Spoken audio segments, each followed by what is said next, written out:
So dear Ursula, today is 26th November, Day of Covenant 2009. We are sitting in your house in your pioneering place in Rhodes, Greece. Yesterday we succeeded with your kindness to record some part of your memory, and if you be kind and continue as you did it till I think 1953, 1904, something like that. If you remember something before that, or no, you wish to continue that, please go on. Yes, thank you very much. So, you see, something came into my mind. I didn't mention that I was went pioneering in the 5-year plan, in this very first plan which we got from Shoghi Effendi, 1948 to 1953. So in 1950 I went to Tübingen as a pioneer there, and suddenly there came Persian students to study there, and this was Bosorit Hemati, who later on far too early passed away into the Upper Kingdom, when he was a very well-known doctor already. And the other one was Jacques Benani. These were the two first ones. Heshmat Moyat too. And we worked closely together, and often Adelbert came for public talks at that time. One had many public talks. At the university, we published it in the newspaper, we gave leaflets out, and so on. So finally in 1953 we had our first local spiritual assembly with 4 native friends. This was a great happiness, and we all went then with the friends from Stuttgart, Esslingen and so on to the conference to Stockholm, and I think we stopped there yesterday. So this conference was of course published in many books. One can read this, and so I think we go right on. It was then 1957. Very important year. The first was of course Rizwan, and the National Spiritual Assembly of Germany had decided that on Rizwan 1957 the first local spiritual assembly in Athens shall be elected. So this was a great goal. And at the end, there were still missing 2 friends. Of course, one published it and so on, but there was no great result for this. So a friend of mine, Annie Langenhorst, and I, we said, let us go. We are going. And very quickly we decided, and we left. We went to Athens. It was 1954. 57. 1957.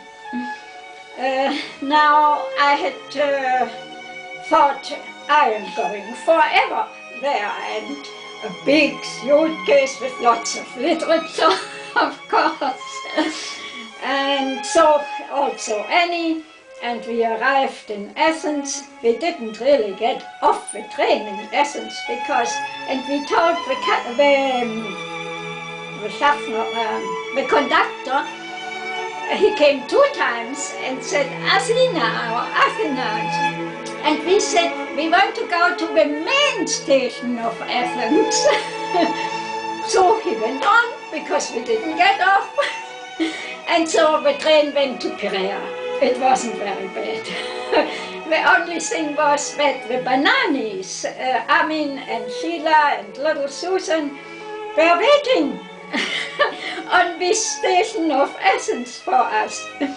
So we didn't meet at the station as it should have been, and we didn't know how to come to this Kifissia, which was just the opposite. If we would have known about the underground, and so this would have been all right. But we didn't. We put our money together and we went by taxi from Piraeus to Kifissia and to the address. We have had the address from Bananis.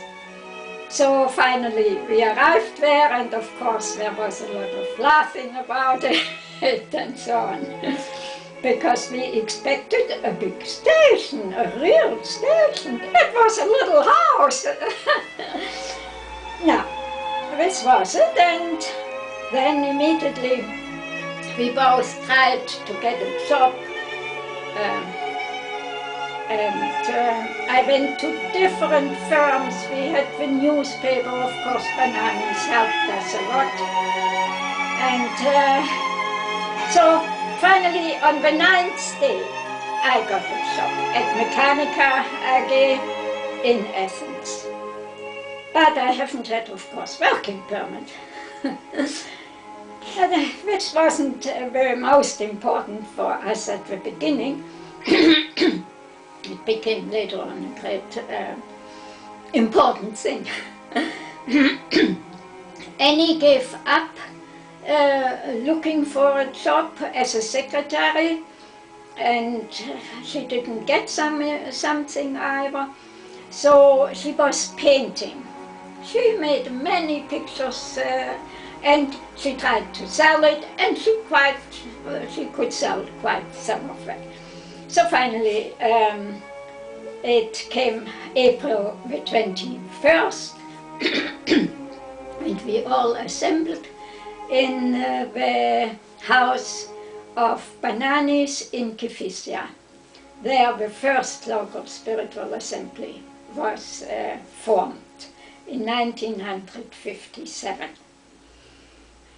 Now, after I tried to get residence permit and so on, of course we had immediately to go to the foreign police to register.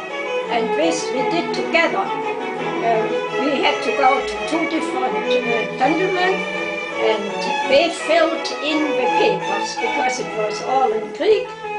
And they filled it in, they asked us, and of course the religion. So Annie said Bahá'í, and when mine was ready to do it, he asked me, I said Bahá'í, and he looked up and said, oh, you are the 5th or 6th, I don't remember the number now, Bahá'í in Athens. I said, oh, nothing more. And then when we came home to Bananis and told them this, they said, Ursula, you will not be long here. And this was the case. After 3 months, no prolongation, nothing, and so on. So because I applied for another job at the embassy, at the German embassy, and they were very interested, but it didn't work. After 4 months, then I had finally to leave. Now the question was, why had Annie not to leave? We were very happy that she had not to leave. And later on, when Rolf Haug was the honorary consul in Heraklion, in Crete, he could find out. It was in her papers was written Protestant, because this man didn't know anything. He did never hear before Bahá'í, he didn't want to ask. He thought, she is not Greek Orthodox, she isn't Catholic, she can only be Protestant. So this was in the papers. And this kept her here for a long time, until she finally married another pioneer, Ned Blackmore, who came short time after the night of Baha'u'llah from America, and we married. she's also still alive now in France, because Ned also by the time had to leave Rhodes and so on, and he was also very ill, so we went to France. Yeah, so I had to go back. It was the summer school time in Germany. I went right to the summer school. Oh, of course I went first to my parents. And we went up the mountain. We always walked up there to the Häusle in Esslingen. And there, of course, I could consult with the friends from the National Assembly and so on, where I should go. And there was Austria, which needed urgently pioneers. But then came something in between. It was already before that the wife of Erich Blumenthal passed away, and he had 4 children. And he asked me if I could be for a while with the children, then he could come to Athens. And he said, I will most probably get permission because I can give talks at the Goethe Institute. And this happened. So I went and took care for his 4 children.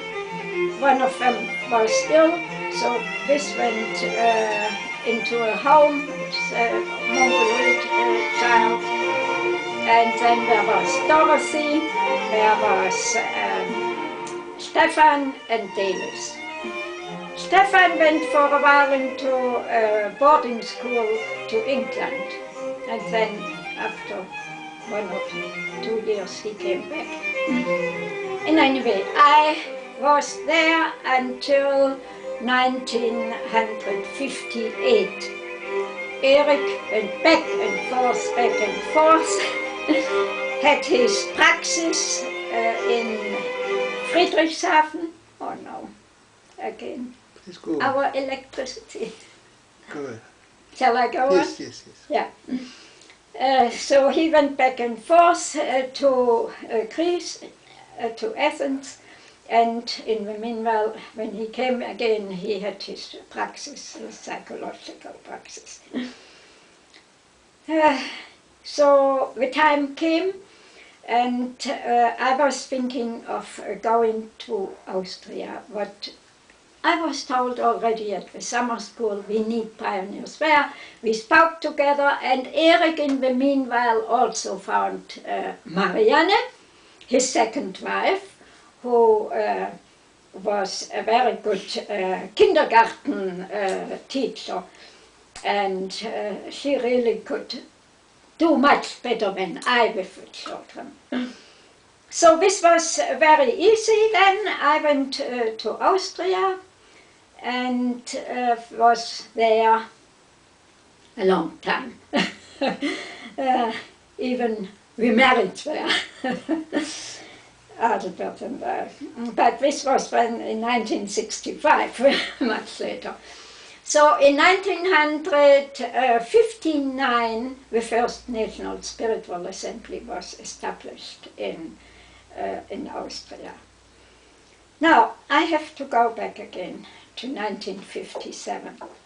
And this is, of course, this date which nobody will ever forget who was alive at that time and was a Bahá'í. It was the 4th of November when the whole Bahá'í world was shocked with a loving cable from Rui Khanum that the beloved guardian has passed away. We couldn't believe this. We couldn't think about it in the middle of a 10-year plan.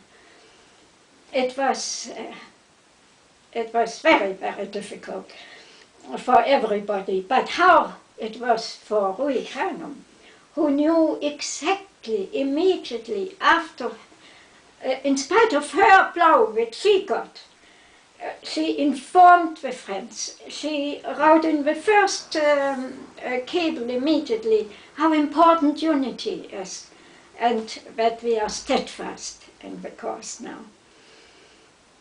So there was then, I was at that time still, of course, in Immenstadt with the children, and it happened that Eric was just back from Athens again for a visit. It was more visit at home, and then we decided that he goes to England for the funeral, because Rui Khanum invited the National Spiritual Assemblies and the board members and of course the whole community in England,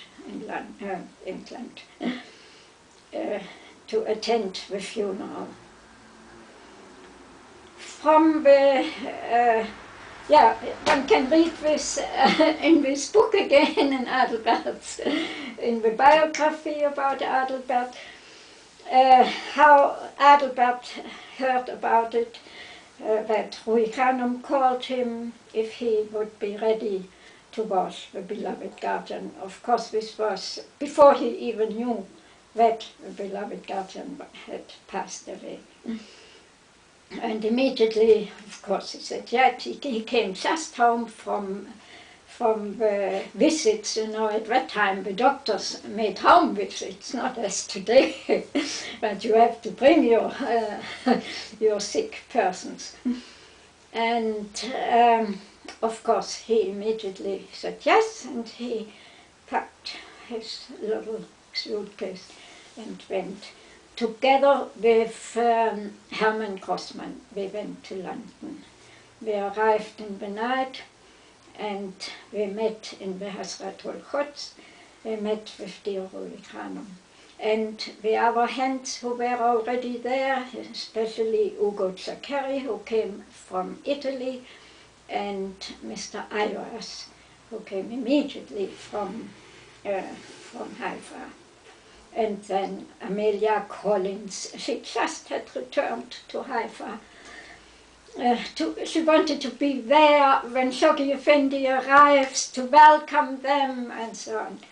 So the next morning she also had to leave immediately to be with Rui Khanum, really. And then Rui Khanum, in the meanwhile, she looked for a good place. This was all very difficult. It had to be within 1 hour.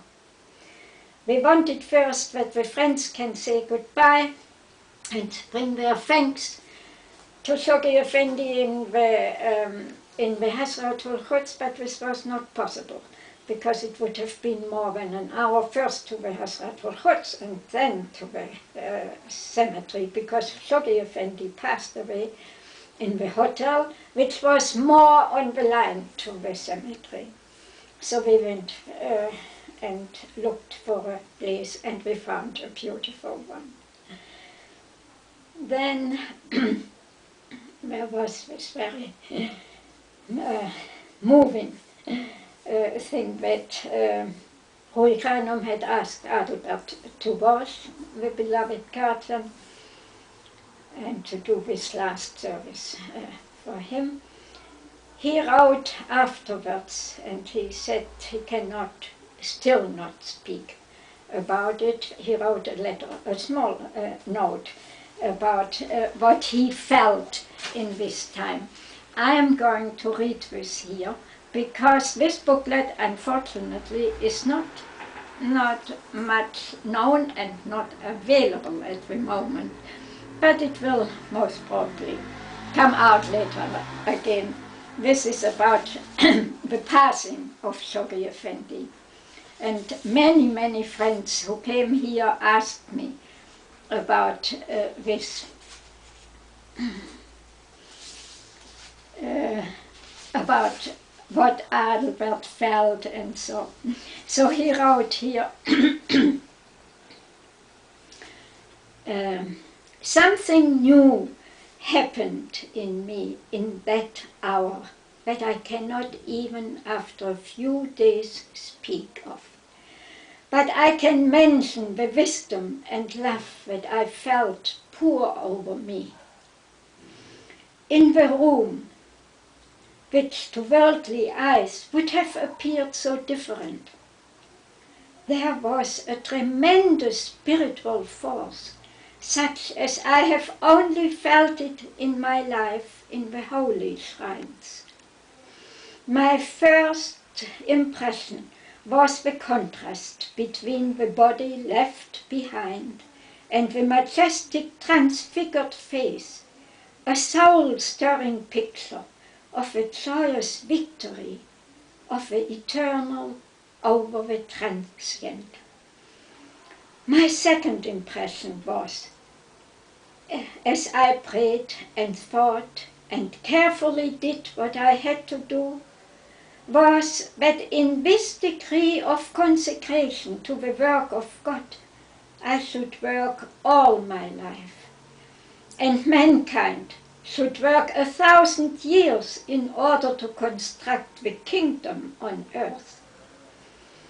And my third thought was, as I washed each member of his body and anointed it, that I thanked those beloved hands which had worked and written to establish the covenant, those feet that had walked for us, that mouth that had spoken to us, that head that had thought for us.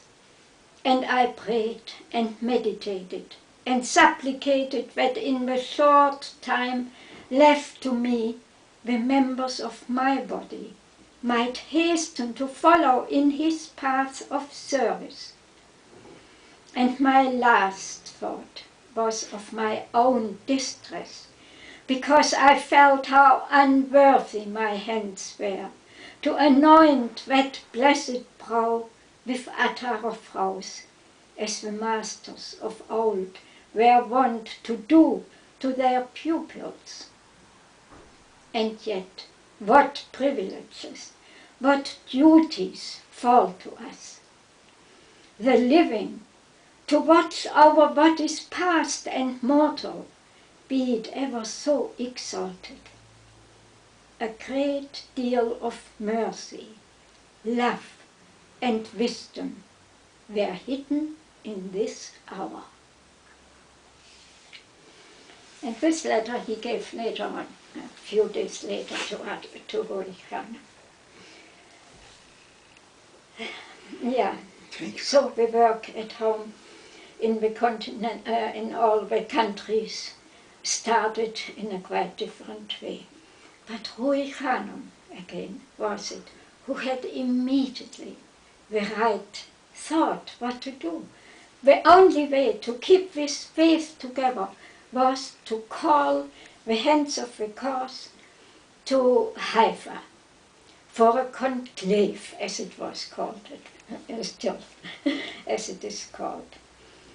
So already a short time after the funeral, all the hands tried to get the visa and everything, you know. For the German hands it was not so easy to go in 1957 already to Haifa and to work there together and so on. But it worked, of course. We got their visas and we all assembled in Haifa for their first conclave. And the Bahá'í world was so happy when we received this first message from the hands in Haifa. And this was so clear, it was so comforting. This faith goes on. There is nothing what can stop this faith. Of course, Adelbert told me when I asked him about how this was when we had their first conclave there. And there was, how did we go on? What was the first thing? Of course, there were lots of prayers. We all lived in Bahá'í and in the mansion. And there they decided immediately that a group of friends went back to Haifa to unseal the room of Shoghi Effendi, which was always sealed when he left Haifa, and we searched for a will and testament. Of course, Ruhi Khanum knew that there is none, but we had to search for it. And because she just knew that Shoghi Effendi said to her, Abdul Baha has bound my hands. Yeah, he cannot, because it had to be someone from the family, and all the family members were covenant breakers in the meanwhile. This was very, very difficult.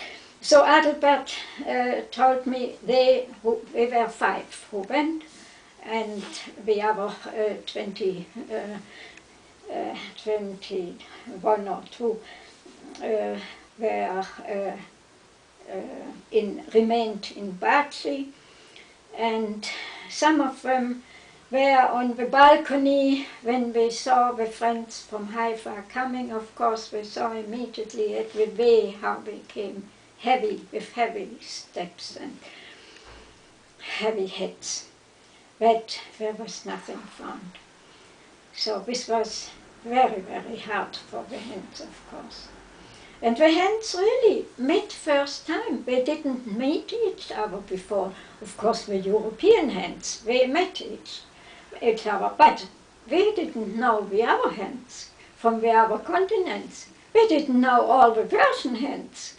So this was, we had first to work together.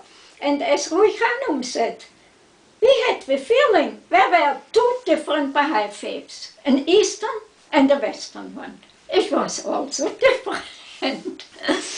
But we found out it's one Bahá'í faith with great diversity, which is always very much loved in the Bahá'í faith. The diversity in unity. Yeah, so all these conclaves, we have had at the beginning 2 conclaves a year, and at the very end I think it was 1 which we had. One can read this in this book from Ruhi Khanum, where there are all the messages which they sent out, and we were waiting for these messages with the same eagerness as we were always waiting for the messages of the beloved guardian.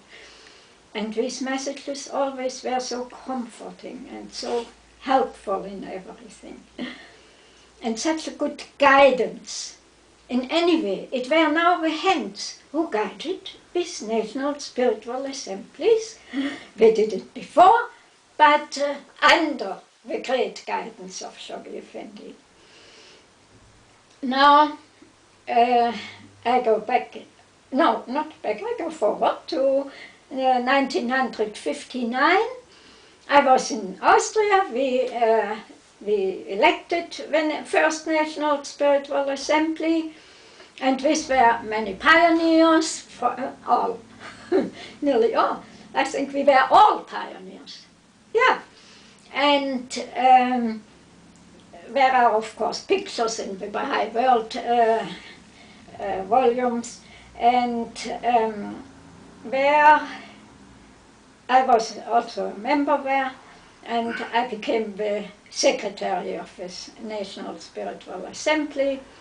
I think they thought, oh, she learned about it in Germany when she was the assistant secretary. But why I couldn't go to in Stockholm, where I couldn't sit, he said, yes, I want to go to Pioneer as well, because I had just promised to go to Frankfurt to help there in the secretariat, and to leave Tübingen then at that time.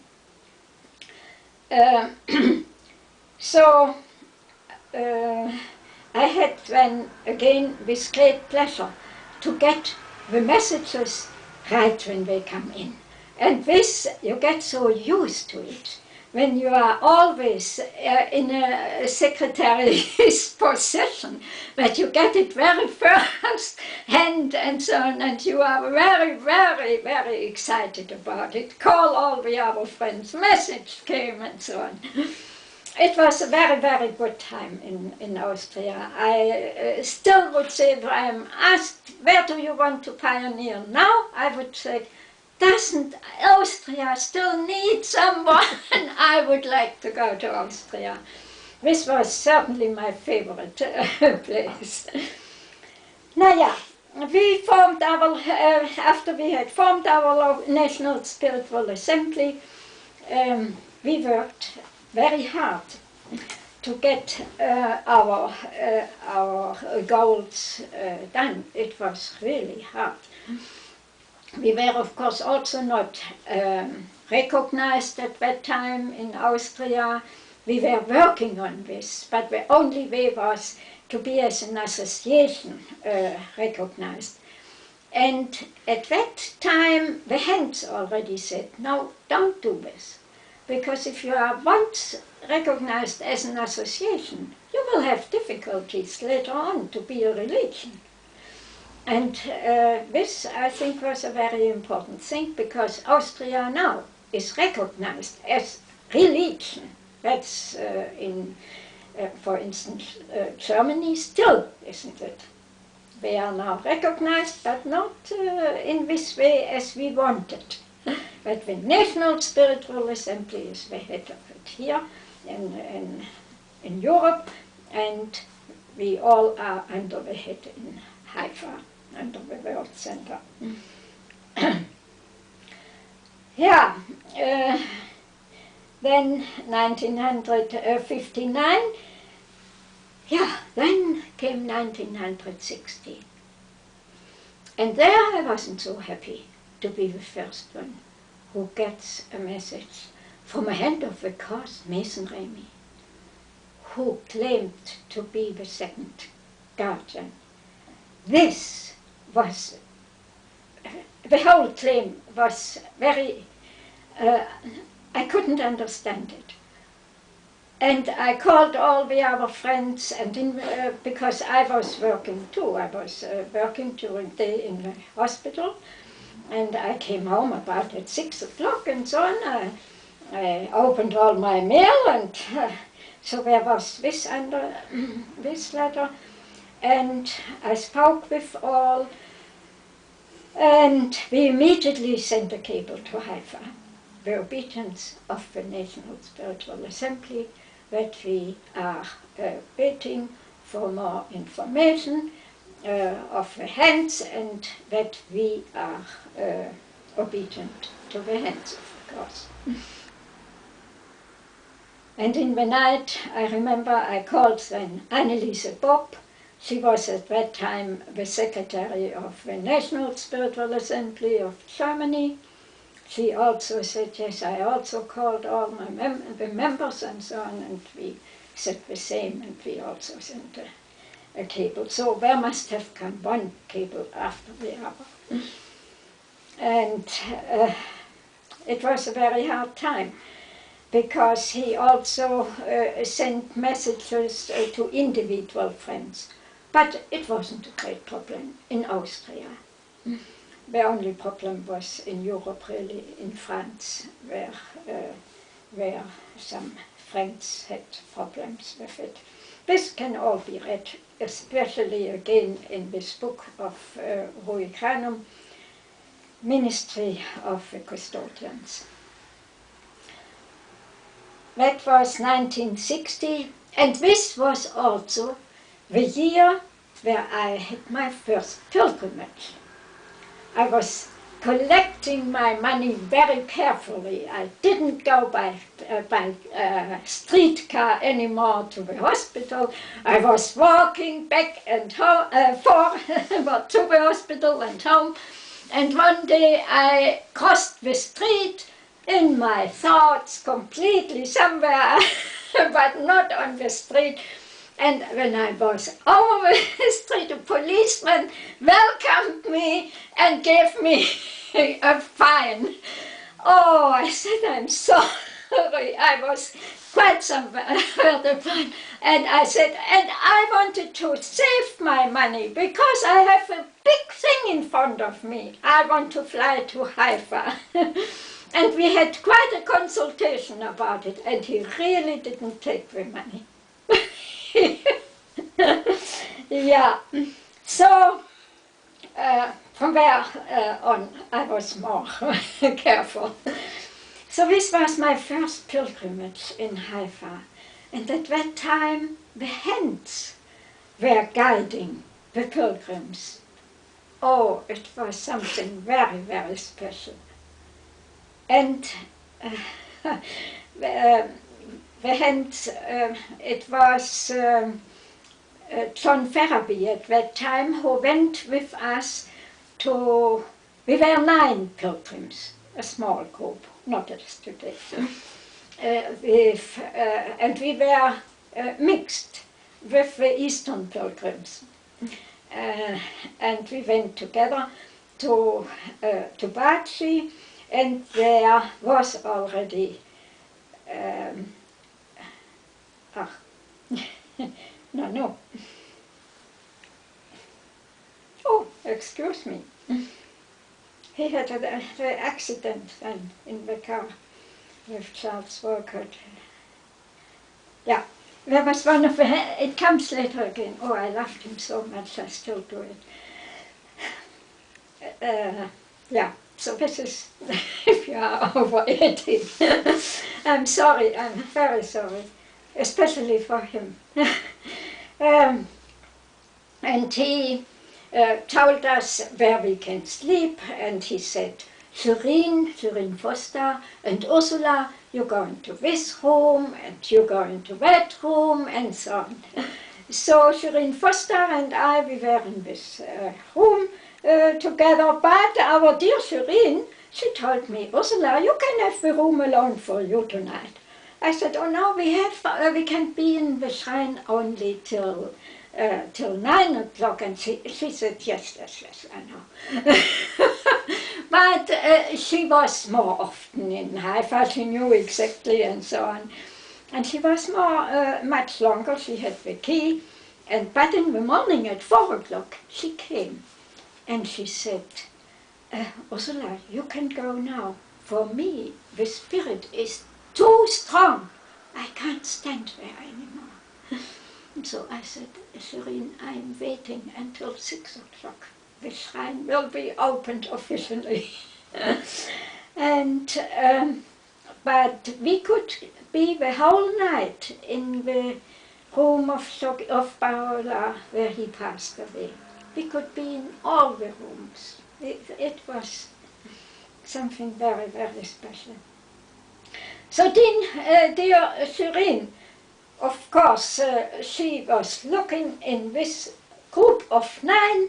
There was one unmarried girl, and there were 2 unmarried boys, 2 Americans, and she wanted that we marry.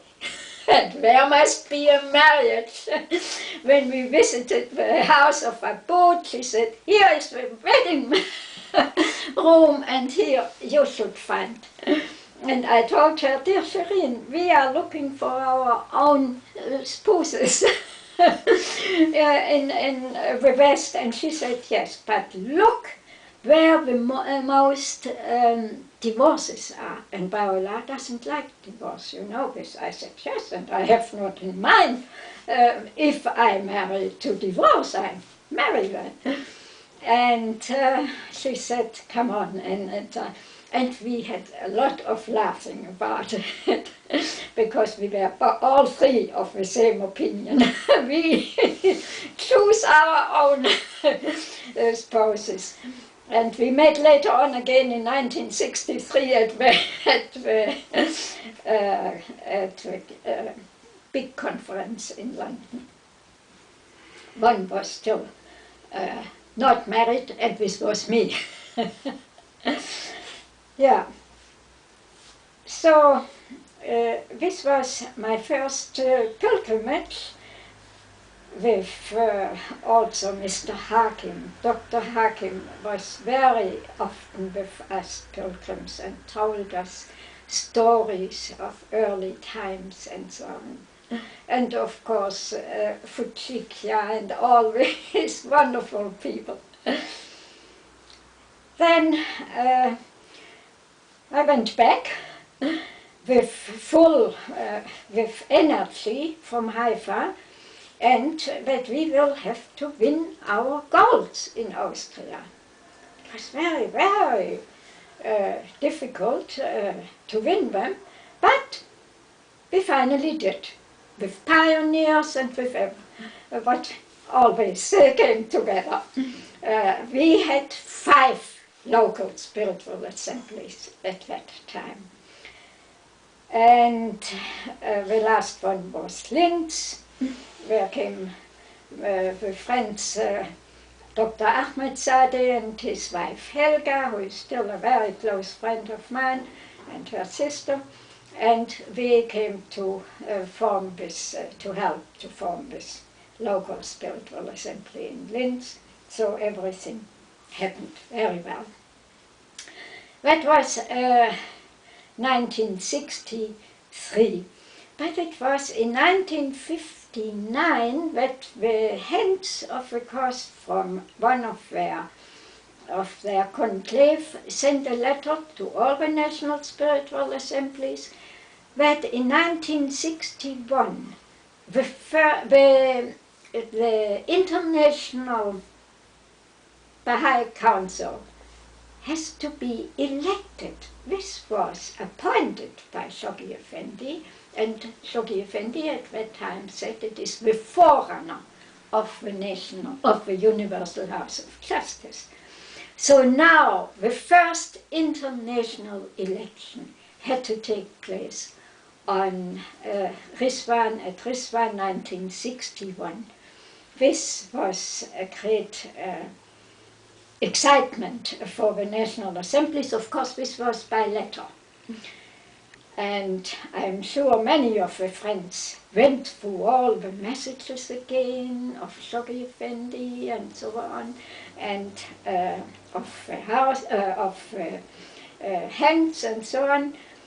And so, because, you know, we didn't know many friends. It was an international election.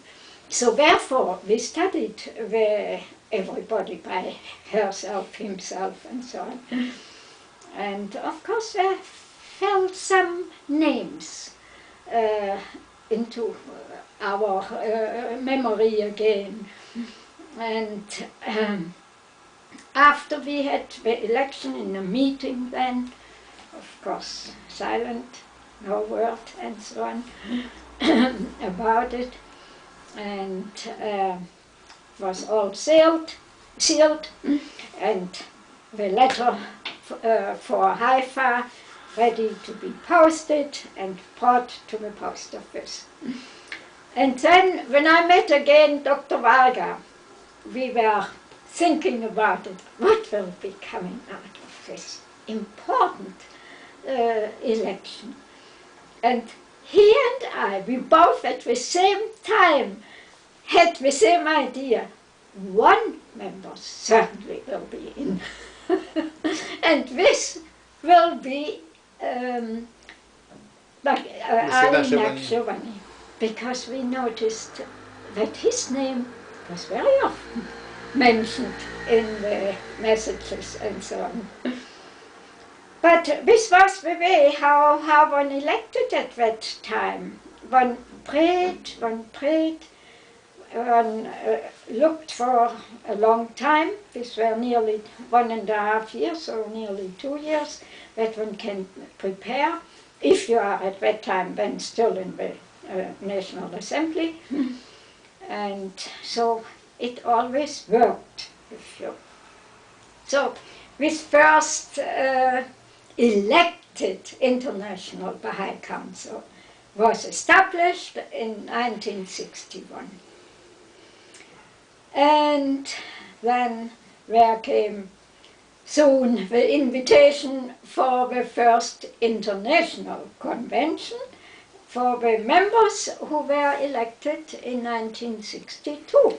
Can you keep this one for the second part and tell us more about between 61 to 63, 1961 to 1963? So we can close this. Yes, yeah.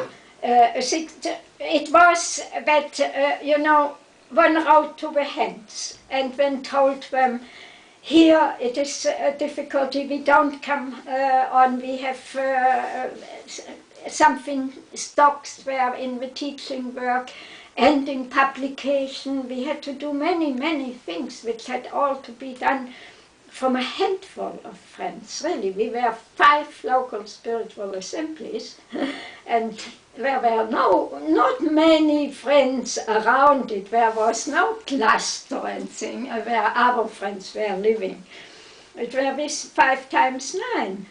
And it was the whole work of a National Assembly, which was international with Haifa, which was intercontinental with all the different national assemblies. One went to as good as possible if the money was available.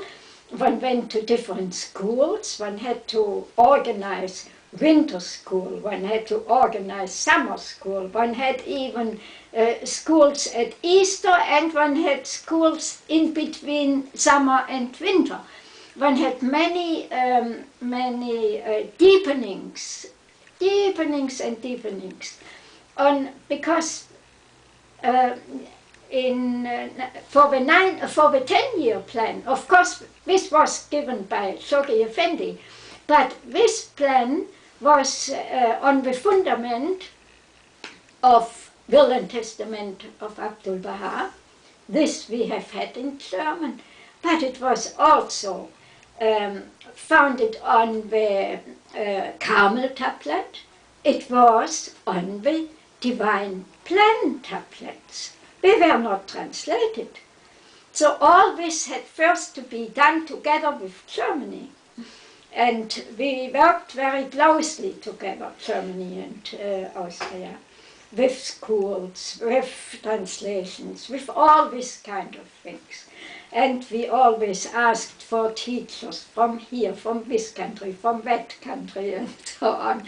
And we had to send teachers as well to our schools and deepenings. So it was a very active time. Also for the very few youth we have had in Austria. When we wanted to be recognized as the Bahá'í religion in Austria, one of the hindrances was that we had no priest. And we asked, what's the sign of a priest? And the sign was that he must have the Matura. Oh! We said, we have one.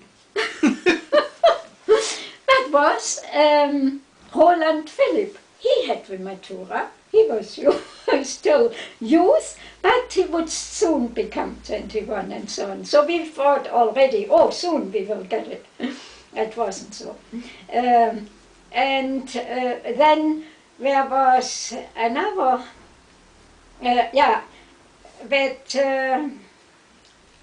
we were still, of course, short with literature, but this we got more from Germany. We had to bring out the monthly Bahá'í news. This was something with Günther Haug. Rolf Haug was here a pioneer. Günther went from Germany in 1954, about from Germany to Austria. Did he come to Austria already at that time? I don't remember now when he went to Austria. But when the assembly was elected, he was a member of it, and we were all very busy together.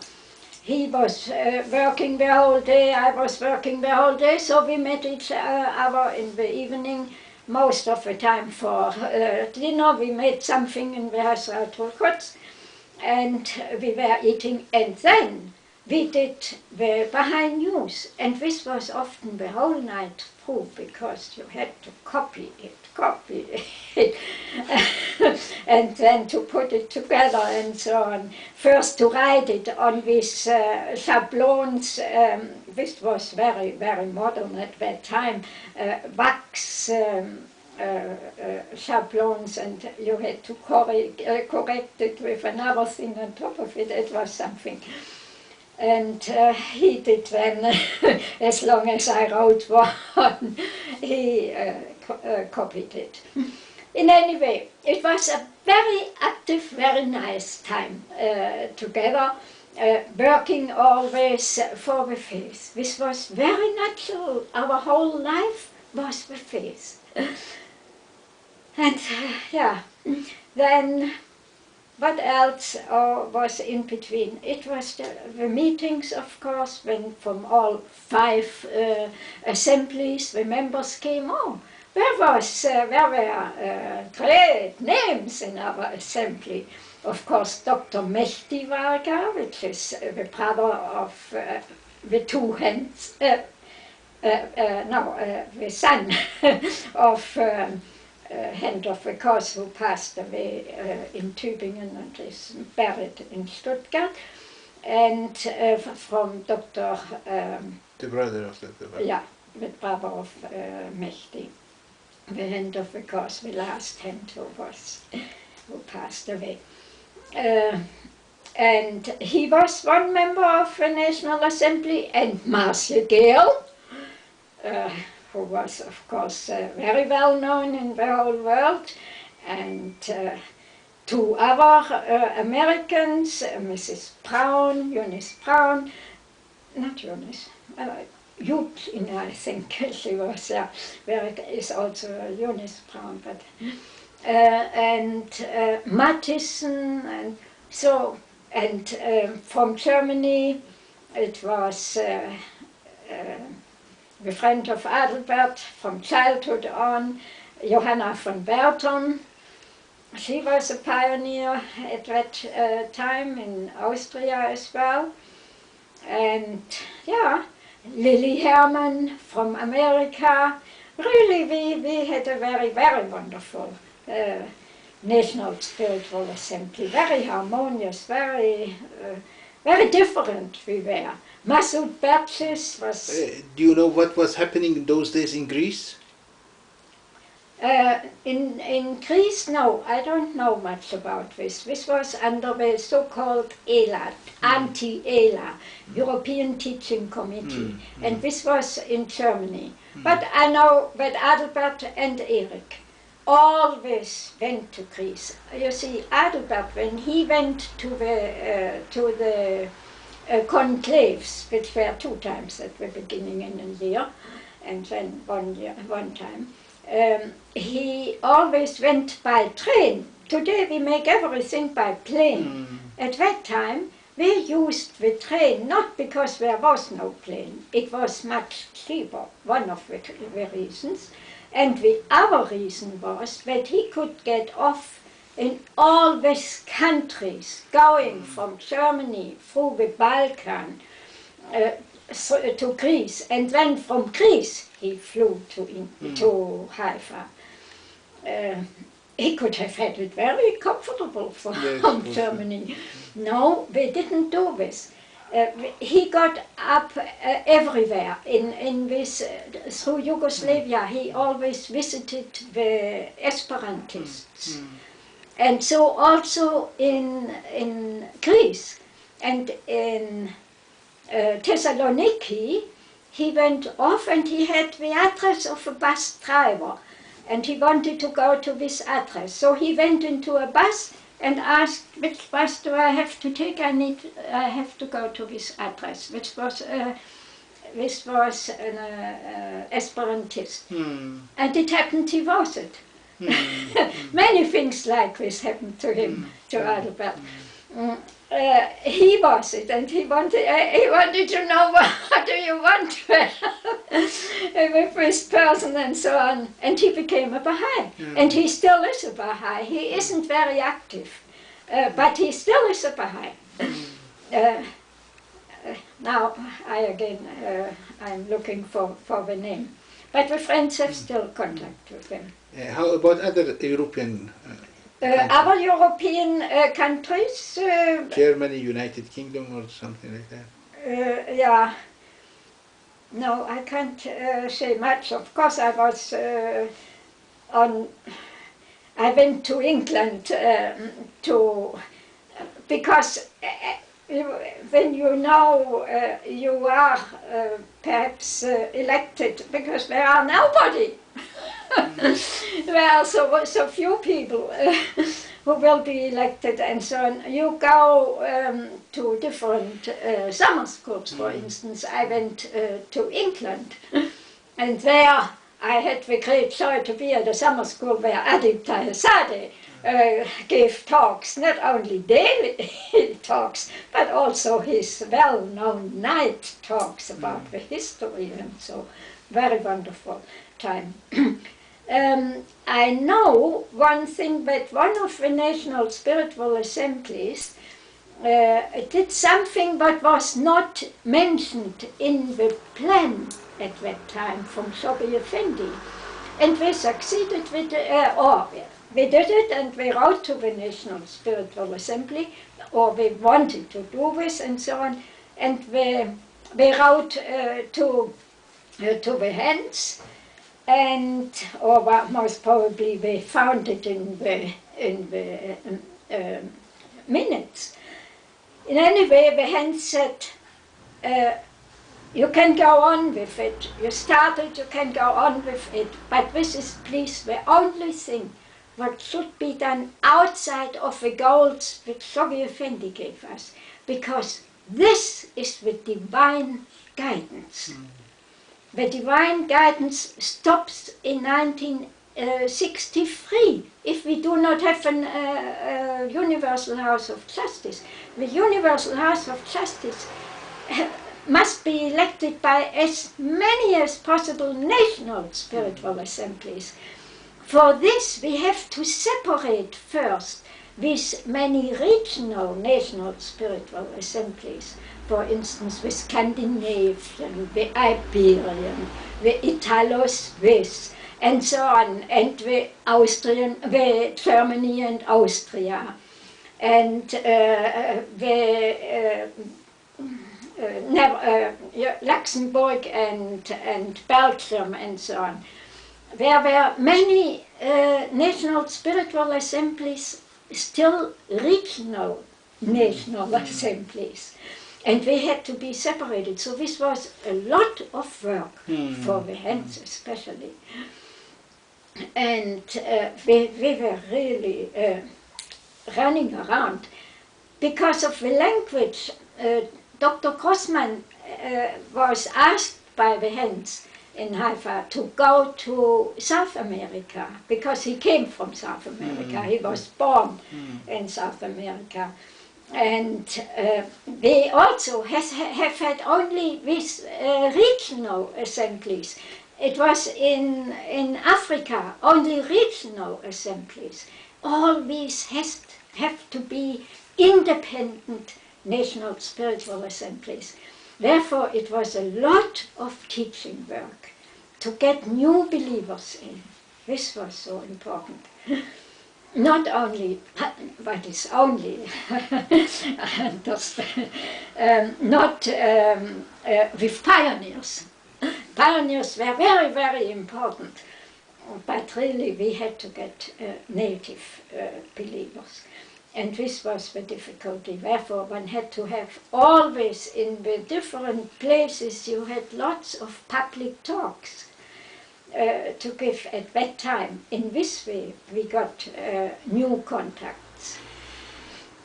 So wonderful, so wonderful. So this